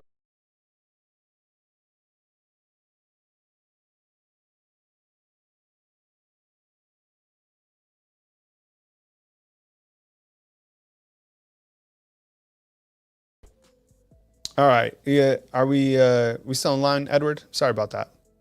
Yeah. All right, my bad. Sorry. This is the internet, so you never know what's going to happen. I don't control the internet. The internet controls itself, and all the technicalities that go along with it. Literally, I'm like up in my office, and I'm, I live in a normal house like everyone else, and the internet sometimes cuts in. It's the same stuff, It's like, that's why, because I used to stress out about that type of stuff, but it happens, so whatever. But like I was saying, I think my point was, Coach Saban's confidence in Jalen Milroe is going to spill over to confidence within Milroe into within the team. Make another point, Edward, before we move to our next caller. Oh, yeah. The only other thing is people keep saying, that the coordinator needs to adapt to what he is and what he's capable of. He needs to be more running plays, RPOs, this kind of stuff. And that's true. But at this stage of the game, I think the guy can develop into a drop back, pocket passer. I'm not saying he shouldn't utilize his skills, his speed and all that. But there's nothing that tells me this guy can't be a drop back passer. Not at this stage. Not with 3 or 4 games of experience. Not with what I've seen at Alabama. And I've been watching Alabama since my first game was '69. Watching them against Archie Manning, and I've seen a lot of quarterbacks, and I would rather have Milroe over half of those quarterbacks that we've had. And Milroe can be. We don't need to just turn this guy into a gimmicky running quarterback. We need to implement that, but we also need to give this guy a chance to develop as a drop back passer because he has the tools to do it. I think he has the mind to do it. He just needs the reps. Just like McCarron needed the reps, and McCarron couldn't see anything, and McCarron left the receivers open, and he did all the things Milroe was doing. He just wasn't he didn't take some of the chances Milroe took. Back then, Saban had him on a tight leash, and it's like he was not going to throw into coverage at all, so he had fewer interceptions. But to write this guy off and say he's never going to be able to be a drop back passer, and there's no evidence of that at all. The guy's improving every week, so that's all I had to say. Yeah, well, I think you bring up some really great points, and I think what you did for me is kind of remind me that it is a small sample size that we're working off of with Jalen Milroe, right? He's like kind of thrown into the fire and to lead this team, and he doesn't have a large sample size of playing time, but each week he does seem to be progressing. I mean, was he better in this game than against Texas? 100%. Was it a different caliber of team from Texas to Ole Miss? Yeah, but I mean, still SEC team. Look, Ole Miss was good. That's a good football team. They're going to win many more games this season, and the coach is great. I know people have their own thoughts about Pete Golding, but that was a good team. It was a great win, and I think it gives them a lot of momentum. Edward, thank you very much for calling in, and please call again next time. Thank you. I like that call, to be honest, because he's improving 100%, and it's a small sample size. And what did I say? Is it 4 games that he started? So he started against Middle, he started against Texas, and he started against Ole Miss. It's 3 games. Last season started against Texas A&M. It's 4 games. 3 this season with new weapons around him. Someone in the comment box I was reading the play of Jalen Hell, right? My goodness. That was came up with 2 great catches yesterday. 1 for a touchdown. I like to see those young guys get in and create value for themselves. And coming up in big-time games, SEC, that was a really big game. Coming up in big-time games, I mean, and he's kind of one of the players that I'm bringing up a photo of him now. You almost kind of have to look down to the roster sheet because you're like, okay, who was that caught that? And Jalen Hell comes through yesterday in a big way for Alabama. We go to the phone lines at the 256 to start it. Hey, I appreciate you calling in. Hello. Yeah, who am I on the line with and where are you calling in from? This is Levi, and I'm calling in from Jacksonville, Alabama. Hey, Levi, I appreciate it. We went from Jacksonville, Florida to Jackson, Alabama. What's on your mind, man? Take it away. I'm just calling in about the defense. I think the defense has changed a lot with what they do with inside the box. Like, if you notice, we ran a lot of nickel when Pete Golding was there, and we had a really weak inside of the field. Teams would just take advantage and gash us with inside zones, HB guts, all of this inside stuff. Well, I feel like this year, Kevin still loves to put an extra guy inside the box in the 3-4 scheme instead of so much of the nickel scheme. So there is going to be no, like, running the ball to create passing on us, which I think is really well for what we want to do this year. Yeah, I think I've been really happy so far from what I've seen from the interior linebacker play. Now, I can't believe that we haven't talked about this earlier. On with Levi from Jacksonville, Alabama. I'm sure you caught this, Levi. In Coach Saban's press conference, Deontay Lawson is going to be out for, Coach Saban said, sometime with a bad ankle sprain. The good news is that Jahad Campbell played at a high level, but Deontay Lawson is a key contributor for this team, 100%, is a key contributor for this Alabama team. In fact, coming into this game, I believe he was the highest ranked player on Alabama's team for Pro Football Focus. They're going to have to lean on Trez Marshall, Jahad Campbell. Saw Kendrick Blackshire make a play last night. So that's good to see. So they do have some depth there, but Deontay Lawson is going to be missed probably this next game. So we'll continue to keep an eye on that. But I do like what you said in terms of how they are utilizing kind of that front seven and what they're doing, kind of rotating players in and kind of the schematics of it, because the defense, and I think they have made some adjustments too, because you look kind of how they transformed from Texas to this last game. And I don't know, maybe Lane Kiffin's right. Maybe Coach Saban is kind of, has his hand on the pulse a little bit more, but you just can't deny with what you saw from that second half play from the linebackers to the secondary. The secondary played phenomenal yesterday as well. It was just such a great performance. What else you got, Levi? Yeah, about the secondary, I also think that Malachi Moore has taken control. Like, he is a very good play caller on the back end now, and he's taken control of, like, his leadership role and done it very well. Like, I did not expect him to come into this season flying around. He's everywhere where the ball is at. And another thing, there's a young guy on the defensive line that I really like. I believe his last name is Keenan, or first name, I'm not sure. But so his big number 96. So that is Tim Keenan. So I'm glad you brought this up, because yesterday, so Tim Keenan, I don't have the roster right in front of me right now, but he's got to be at least like 340. So maybe like 320 to 340. He's a DT, and he's from Birmingham. And when he first got here, he was like, I don't know, 370. He was huge. He was way out of shape. Then he had a knee issue. Yesterday, I saw him chase down Jackson Dart and was like a shoestring away from catching him in the backfield. That's number 96.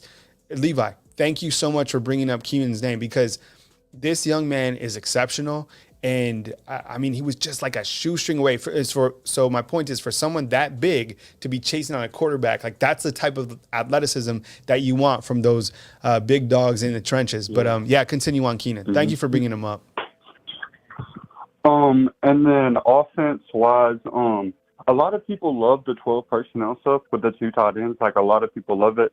But I really like a 1 tight end set, and I like a lot of, like, zone read and read option. I know they bring a lot of defenders up in the box, but we sometimes make them pay for it. But I really do like 4 wide with our receivers, because I think our receiver room is really deep this year, like one of the deepest in the country. People want to, like, I don't know what the problem is exactly, but talent-wise, our receivers should be right there with the best. And then one question before I get off here. Who is number 44 on the defense? 44 on the defense. Let me check that out real quick. He's a dog, too. Like, he played a bunch yesterday on that D-line, and I don't know who we're rotating on D-line, but these guys are, like I said, it's more of a 3-4 with 3 big defensive linemen. Oh, so that's going to be Damon Payne. That's who that is. Damon Payne. Oh, yes. Yeah, there you go. Thanks, John. Well, I appreciate you guys knowing that. Damon Payne, everybody giving you some good feedback on that. Yeah, I do like the rotation. Yeah, so it's good to see Dexter. Yeah, everyone. I appreciate you guys. John knew it, Sam knew it, John knew it, and so did Dexter. I appreciate you guys. Levi, great call. Honestly, I think, like, that defense, what they're doing right now, playing at a high level, getting some of those guys rotating in. It's good to see some new names kind of floating up and playing them at a high level. Tim Keenan, thank you so much for bringing him up. And same thing for Damon Payne. And then I know you guys saw Kendrick Blackshire out there making some plays. He's there. He's ready, clearly. And then Jahad Campbell. I really like him. Yeah, and then Jahad Campbell, they did review that clip where they thought it was targeting. I wasn't on the TV broadcast. I don't know what they were saying. But the way that Jackson Dart came into that, like, what are you going to do? Like, Campbell was trying to tackle him, and it's kind of like a bang-bang how it happens. That was the one where, like, I think his hair kind of, like, flipped back. Now, Jam Miller, that was targeting. You know, you have a running back on special teams. I get it, but good to see that Campbell wasn't called for targeting. Any last point, Levi, before I move to our next caller? One point that you made earlier about the inside linebackers and Campbell and everything, I feel like that this linebacker group is more of like they're a bunch of dogs in a doghouse. Mm-hmm. They're not worried about everything else going on. They're worried about their job.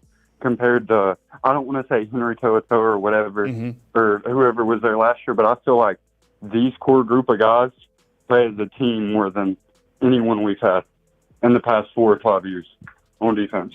Yeah, I like this group. I really do. I think Saban does too. And the great thing about it is, like, as I was mentioning earlier in the show, I don't think that this team has even reached close to the ceiling. Honestly, I don't. I think they're still trying to, find themselves as a team, and sometimes finding yourself later on is better than early on, right? I mean, you can lose early in college football, but it's better to find yourself throughout. Maybe that Texas game was what this team needed. So was the South Florida game. And it's a good story to track. I think that win against Ole Miss gives this team a lot of momentum. You got to play 4 quarters. They haven't done that thus far. They're capable of doing that. They have a hell of a schedule coming up. It's going to be tough. It's a gauntlet. There's no easy way around it. As I said earlier in the show, that bye week comes at a perfect time. We'll take one more look at the schedule because it's going to be very challenging. I mean, that game against Mississippi State, you can't let that be a trap game and think that you're just going to go to Stark Vegas and just kind of roll over the Bulldogs. I mean, it's another SEC game, and then you have on the road at Texas A&M. They had a big win yesterday. You go to Kyle Field in front of 100,000 people. Jimbo Fisher is going to have them amped up. You have Sam Pittman and the Arkansas Razorbacks and a very quality quarterback coming to Tuscaloosa for homecoming. You have Tennessee, who was able to beat Alabama last year, coming to Bryant-Denny Stadium. Then you're open, which is at a perfect time before you take on LSU, then travel to Lexington to take on Kentucky, Chattanooga, and then Auburn. That's going to be the crazy one. Hell yeah. This is a tough schedule. There's no way about it. I mean, the next game up is Mississippi State, but when you looked on the schedule, that's a very challenging schedule. And, plenty of time right now for Alabama to continue to focus on 4 quarters of football. Haven't done it yet, but I appreciate you calling in, Levi. Please call again next time. Thank you for having me, Carl. All right, man. Take it easy, buddy. All right. I will catch you guys tonight on the Sunday show. And you're right, RIP to Coach Leach. College football is not the same without him. Appreciate you guys joining me for the Sunday AM call-in show. I will be back tonight. Do it at, I think we go at 7. We go at 7 or 6. I'll schedule out the show. So let's do 6 to 8 p.m. tonight right here on Bama Football on YouTube. I appreciate you guys joining me for this morning show to talk about what we learned following Alabama's 24-10 victory over Ole Miss. From beautiful Tuscaloosa, Alabama, Kyle Henderson of Bama Football on YouTube.